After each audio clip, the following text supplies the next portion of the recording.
Hello, very good morning. मेरा नाम राखी है और आज हम पढ़ने जा रहे हैं part number 5 of the chapter chemical bonding and molecular structure, रासायनिक आबंधन तथा आणविक संरचना। लुईस और लैंगमुर का कोवेलेंट कंसेप्ट पढ़ा हमने और कौशल और लुईस का इलेक्ट्रोवेलेंट कंसेप्ट पढ़ा। आज हम इलेक्ट्रोवेलेंट बॉन्ड यानी आयोनिक बॉन्ड को और अच्छे से डिस्क्राइब करेंगे। तो स्टार्ट करते हैं। इलेक्ट्रोवेलेंट बॉन्ड या फिर आयोनिक बॉन्ड एक ही बात है, जिसे हिंदी में कहा जाता है आयनिक बंध या वैद्युत संयोजी आबंध। क्या होता है इलेक्ट्रोवेलेंट बॉन्ड? इलेक्ट्रोवेलेंट बॉन्ड दो विपरीत आवेशित आयन या दो अपोजिट चार्ज के जो आयन है, एक पॉजिटिव चार्ज एक नेगेटिव चार्ज, इन दोनों के बीच में लगने वाला electrostatic force of attraction. Electrostatic force of attraction से एक पॉजिटिव आयन एक नेगेटिव आयन, इन दोनों के बीच में एक बॉन्ड का फॉर्मेशन होता है। इस बॉन्ड को इलेक्ट्रोवेलेंट बॉन्ड कहा जाता है और इस बॉन्ड के फॉर्मेशन से बनता है इलेक्ट्रोवेलेंट कंपाउंड। अच्छे से समझे बच्चों, इलेक्ट्रोवेलेंट बॉन्ड और आयनिक बॉन्ड एक ही बात है। आयोनिक बॉन्ड की बात करें तब भी हम ये बोलेंगे कि अपोजिटली चार्ज आयन से बन रहा है, एक नेगेटिव आयन एक पॉजिटिव आयन। नेगेटिव और पॉजिटिव आयन कैसे बनते हैं मैं आपको बता चुकी हूँ पिछले चैप्टर्स में कि जब मेटल्स की टेंडेंसी होती है इलेक्ट्रॉन लूज करने की और नॉन मेटल्स की टेंडेंसी होती है इलेक्ट्रॉन गेन करने की। मेटल्स इलेक्ट्रॉन लूज करके पॉजिटिव में कन्वर्ट होते हैं, जबकि नॉन मेटल्स इलेक्ट्रॉन गेन करके नेगेटिव में कन्वर्ट होते हैं। जब ये मेटल्स और नॉन मेटल्स एक दूसरे से जुड़ते हैं तो इलेक्ट्रोवेलेंट या आयोनिक बॉन्ड का निर्माण करते हैं। और इस रिएक्शन से हम अच्छे से समझ सकते हैं। यहाँ देखिए ये रिएक्शन दिखा रही है, ये एक मेटल एटम है जो कि गैसियस फॉर्म में है, इससे एक इलेक्ट्रॉन रिमूव हो रहा है और मेटल प्लस आयन में कन्वर्ट हो रहा है, जो कि कैटायन में कन्वर्ट हो रहा है। ये भी गैसियस फॉर्म में है, सिंगल एटम्स है, ये गैसियस फॉर्म में है, एक इलेक्ट्रॉन रिमूव हो रहा है। मेटल एटम में से एक इलेक्ट्रॉन को रिमूव करने के लिए जो आवश्यक ऊर्जा है वो एनर्जी कहलाती है आयनाइजेशन एंथैल्पी। ये आयनाइजेशन एंथैल्पी की जो वैल्यू है, क्योंकि हम इस एटम को प्रोवाइड करा रहे हैं वो एनर्जी, इसलिए ये एनर्जी पॉजिटिव वैल्यू में आती है। पॉजिटिव वैल्यू यानी एंडोथर्मिक रिएक्शन, ऊष्मा शोषी रिएक्शन होती है। जो आयनाइजेशन एंथैल्पी है ये पॉजिटिव में आती है और एंडोथर्मिक रिएक्शंस होती है। इस बात को अच्छे से समझ ले बच्चों कि मेटल एटम में से जब एक इलेक्ट्रॉन रिमूव हो रहा है तो जो आयनाइजेशन एंथैल्पी है ये पॉजिटिव में आती है और एंडोथर्मिक यानी ऊष्मा शोषी रिएक्शंस होती हैं ये। इसके अपोजिट अगर बात करें हम नॉन मेटल्स की टेंडेंसी होती है इलेक्ट्रॉन को गेन करने की। इलेक्ट्रॉन को गेन करके ये गैसियस फॉर्म में एटम है X, जो कि गैसियस फॉर्म में है, एक इलेक्ट्रॉन एब्जॉर्ब कर रहा है या गेन कर रहा है। एक इलेक्ट्रॉन को गेन करके ये एनायन में कन्वर्ट हो रहा है, नेगेटिव आयन एनायन में कन्वर्ट हो रहा है X माइनस, जो कि गैसियस फॉर्म में है, और जो एनर्जी निकल रही है वो एक्सोथर्मिक रिएक्शन होती है। इसे बोला जाता है इलेक्ट्रॉन गेन एंथैल्पी। ये आयनाइजेशन एंथैल्पी है जो कि मेटल्स के लिए है, और नॉन मेटल्स में जब इलेक्ट्रॉन ऐड होता है या इलेक्ट्रॉन गेन करते हैं नॉन मेटल्स, तो जो एनर्जी होती है वो इलेक्ट्रॉन गेन एंथैल्पी कहलाती है। ये electron gain enthalpy exothermic reactions होती हैं, ऊष्मा शोषी रिएक्शंस होती हैं। ये एनर्जी रिलीज होती है। Electron gain enthalpy positive value और नेगेटिव वैल्यू दोनों प्रकार की वैल्यू शो करती है, जबकि आयनाइजेशन एंथैल्पी पॉजिटिव वैल्यू देती है, जबकि इलेक्ट्रॉन गेन एंथैल्पी पॉजिटिव और नेगेटिव वैल्यू दोनों ही देती है। जब इलेक्ट्रॉन गेन एंथैल्पी की नेगेटिव वैल्यू होती है तो वो इलेक्ट्रॉन एफिनिटी कहलाती है। इलेक्ट्रॉन एफिनिटी यानी इलेक्ट्रॉन बंधुता। अच्छे से याद रखें बच्चों, जब ये वैल्यू इलेक्ट्रॉन गेन एंथैल्पी की वैल्यू नेगेटिव में होती है तो इलेक्ट्रॉन एफिनिटी कहा जाता है, जिसे कहते हैं इलेक्ट्रॉन बंधुता। तो ओवरऑल हमने देखा कि मेटल्स की टेंडेंसी होती है कैटायन बनाने की और नॉन मेटल्स की टेंडेंसी होती है एनायन बनाने की। इसका एक एक्सेप्शनल केस है हमारे पास, जो कि है अमोनियम आयन। अमोनियम आयन जिसमें कि नाइट्रोजन और हाइड्रोजन दोनों ही नॉन मेटल्स हैं। जब ये दोनों कंबाइन होते हैं, नाइट्रोजन का एक एटम और हाइड्रोजन के 4 एटम्स कंबाइन होकर NH4 प्लस यानी अमोनियम आयन का निर्माण करते हैं। ये NH4 प्लस ये पॉजिटिव आयन है, कैटायन है। किस तरीके से है कि जबकि नाइट्रोजन भी नॉन मेटल है और हाइड्रोजन भी नॉन मेटल है, दोनों ही नॉन मेटल है, फिर भी ये NH4 प्लस का निर्माण कर रहे हैं, कैटायन का निर्माण कर रहे हैं। एक्ट एज अमोनियम एक एक्सेप्शनल केस है। इसके बाद अगर हम बात करें कि मेटल से बनने वाले कैटायन और नॉन मेटल से बनने वाले एनायन जब जुड़ते हैं, जब ये पॉजिटिव चार्ज वाले आयंस कैटायन और एनायन पॉजिटिव और नेगेटिव जब जुड़ते हैं तो इलेक्ट्रोस्टैटिक फोर्स लगता है और बनने वाला जो कंपाउंड है इलेक्ट्रोवेलेंट कंपाउंड कहलाता है या आयनिक कंपाउंड कहलाता है, क्योंकि दो आयंस हैं ये और आयन से बनने वाला कंपाउंड आयनिक कंपाउंड या फिर इलेक्ट्रोवैलेंट कंपाउंड कहलाता है। इनमें लगने वाला जो फोर्स ऑफ अट्रैक्शन है इलेक्ट्रोस्टैटिक फोर्स है। इलेक्ट्रोस्टैटिक फोर्स के साथ साथ में एक और इंट्रैक्शन या फोर्स लगता है, उसे कहते हैं कूलाम्बिक इंट्रैक्शन या कूलाम्बिक फोर्स। इसी इंट्रैक्शन के कारण, इसी कूलाम्बिक फोर्स के कारण में ये जो गैसियस फॉर्म में है, मेटल्स का जो आयन है पॉजिटिव और नेगेटिव, कैटायन और एनायन जो कि गैसियस फॉर्म में होते हैं, ये गैसियस से जुड़कर सॉलिड में कन्वर्ट होते हैं। ये जो कंपाउंड जो लास्ट में जो निर्माण हो रहा है हमारे पास इलेक्ट्रोवैलेंट जो बॉन्ड बन के जो इलेक्ट्रोवैलेंट कंपाउंड बन रहा है हमारा, तो ये सॉलिड फॉर्म में होता है। इसकी वजह है कूलाम्बिक इंट्रैक्शन या कूलाम्बिक फोर्स, जिसे हिंदी में कहा जाता है कूलामी अन्योन्य। इसके जो कैरेक्टर्स हैं, अगर हम देखें कि क्रिस्टलाइन सॉलिड होते हैं, इनकी एक निश्चित आकृति होती है, इनकी शेप होती है, एक निश्चित शेप होती है जिसे कि क्रिस्टलाइन शेप कहा जाता है या क्रिस्टलाइन सॉलिड कहा जाता है। और दूसरा है कि लैटिस। इनके लैटिस का मतलब कि इनमें कैटायन और एनायन का 3D अरेंजमेंट होता है।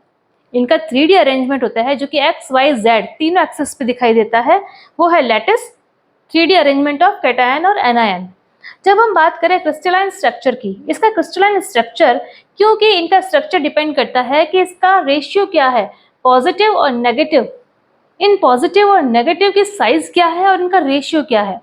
साइज के अकॉर्डिंग अगर पॉजिटिव का शेप अगर ज़्यादा बड़ा है या नेगेटिव का शेप ज़्यादा छोटा है तो इनकी साइज इस पर डिपेंड करेगी। और दूसरा है कि इनका रेशियो 1:1, 1:2, इस अकॉर्डिंग, इनके रेशियो के अकॉर्डिंग भी उनका जो क्रिस्टल का स्ट्रक्चर है वो डिपेंड करता है। और यहाँ सोडियम क्लोराइड की क्रिस्टल को समझाया गया है। सोडियम क्लोराइड जो कि Na+ और Cl- से बना है, NaCl, Na+ और Cl- से बना है, जो कि इक्वल रेशियो में है। इस सोडियम क्लोराइड में Na+ और Cl- 1:1 के रेशियो में बना है।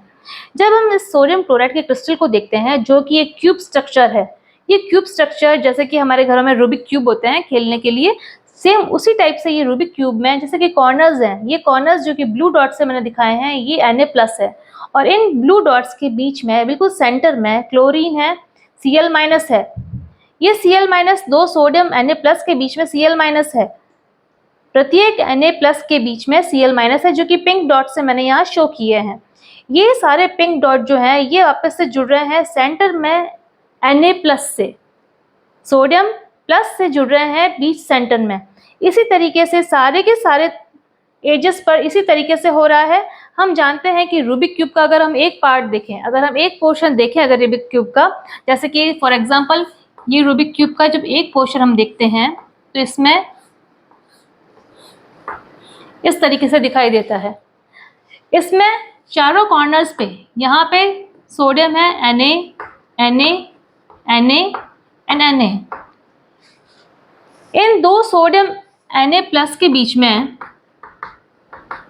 इन कॉर्नर्स में जो सोडियम प्लस है, इनके बीच में यहाँ Cl- है, Cl- और सेंटर में अगेन Na+ है, सेंटर में अगेन Na+ है। रूबिक क्यूब का सारे पोर्शन में अगर हम ऐसे करेंगे तो इसी तरीके से दिखाई देगा।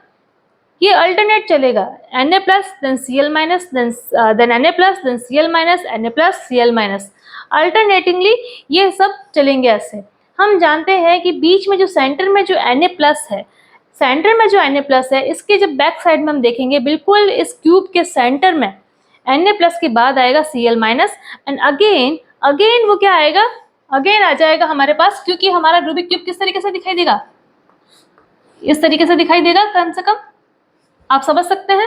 तो इस रूबिक क्यूब में अगर बीच में सेंटर में Na+ है तो इसके अपोजिट, इसके जस्ट बैक साइड में होगा Cl- और उस Cl- के जस्ट आगे होगा Na+। तो इसी तरीके से यहाँ पे मैंने शो किया है Na+ और Cl-, Na+ और Cl- जो आयंस हैं जो कि गैशियस फॉर्म में होते हैं, ये गैशियस फॉर्म से सॉलिड फॉर्म में आए हैं और क्रिस्टल स्ट्रक्चर का निर्माण कर रहे हैं। जब ये गैशियस से सॉलिड फॉर्म में आते हैं तो एनर्जी रिलीज होती है।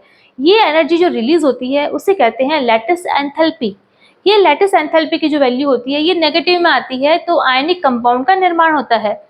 हमने पढ़ा आयनाइजेशन एंथैल्पी और इलेक्ट्रॉन गेन एंथैल्पी।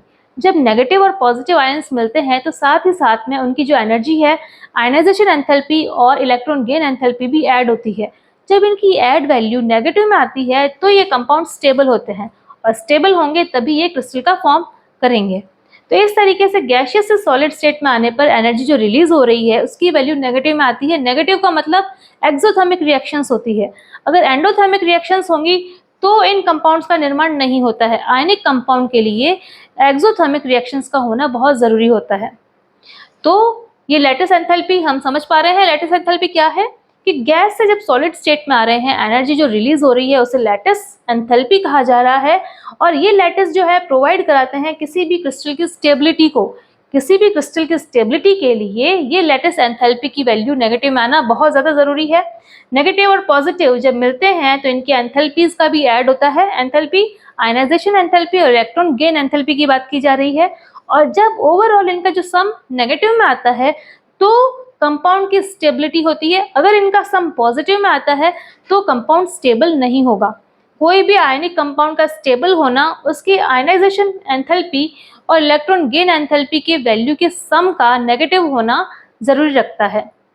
तो हम इसको और अच्छे से समझ लेते हैं। जब हम देखते हैं आयनाइजेशन एंथैल्पी फॉर Na+ यानी Na 1 मोल Na 1 मोल सोडियम को Na+ में कन्वर्ट करने के लिए जो एनर्जी की आवश्यकता होती है वो है 495.8 किलो जूल पर मोल।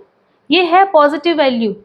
और इसी तरीके से electron gain enthalpy for Cl-, जब एक क्लोरीन के एटम जब 1 मोल क्लोरीन को Cl- में कन्वर्ट करने के लिए जब एनर्जी रिलीज होती है, Cl को Cl- में कन्वर्ट किया है, 1 मोल Cl टू 1 मोल Cl- में कन्वर्ट किया है, उसमें जो एनर्जी रिलीज हो रही है वो है -348.7 किलो जूल पर मोल।